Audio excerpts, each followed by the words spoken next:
Memorial Day isn't about a long weekend road trip, backyard barbecue or sales. The real meaning of the national holiday is much more somber. Originally called Decoration Day, Monday's holiday honors all soldiers who died during service to the nation. Memorial Day was declared a national holiday through an act of Congress in 1971, and its roots date back to the Civil War era, according to the U.S. Department of Veterans Affairs. Unlike Veterans Day, Memorial Day honors all military members who have died while serving in U.S. forces. Ahead of this year's holiday, here are some Memorial Day facts you might not know. The origins of the holiday can be traced back to local observances for soldiers with neglected gravesites during the Civil War. The first observance of what would become Memorial Day, some historians think, took place in Charleston, South Carolina, at the site of a horse racing track that Confederates had turned into a prison holding Union prisoners. Blacks in the city organized a burial of deceased Union prisoners and built a fence around the site, Yale historian David Blight wrote in the New York Times in 2011. Then on May 1, 1865, they held an event there including a parade. Blacks who fought in the Civil War participated, spiritual readings and songs, and picnicking. A commemorative marker was erected there in 2010.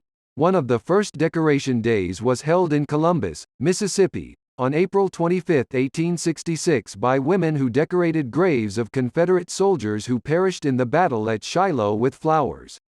On May 5, 1868, 3 years after the end of the Civil War, the tradition of placing flowers on veterans' graves was continued by the establishment of Decoration Day by an organization of Union veterans, the Grand Army of the Republic. General Ulysses S. Grant presided over the first large observance, a crowd of about 5,000 people, at Arlington National Cemetery in Virginia on May 30, 1873. The orphaned children of soldiers and sailors killed during the war placed flowers and small American flags atop both Union and Confederate graves throughout the entire cemetery. This tradition continues to thrive in cemeteries of all sizes across the country. Until World War I, Civil War soldiers were solely honored on this holiday. Now, all Americans who've served are observed. At least 25 places in the North and the South claim to be the birthplace of Memorial Day. Some states that claim ownership of the origins include Illinois, Georgia, Virginia, and Pennsylvania, according to Veterans Affairs. Despite conflicting claims, the U.S. Congress and President Lyndon Johnson declared Waterloo, New York, as the birthplace of Memorial Day on May 30, 1966, after Governor Nelson Rockefeller's declaration that same year.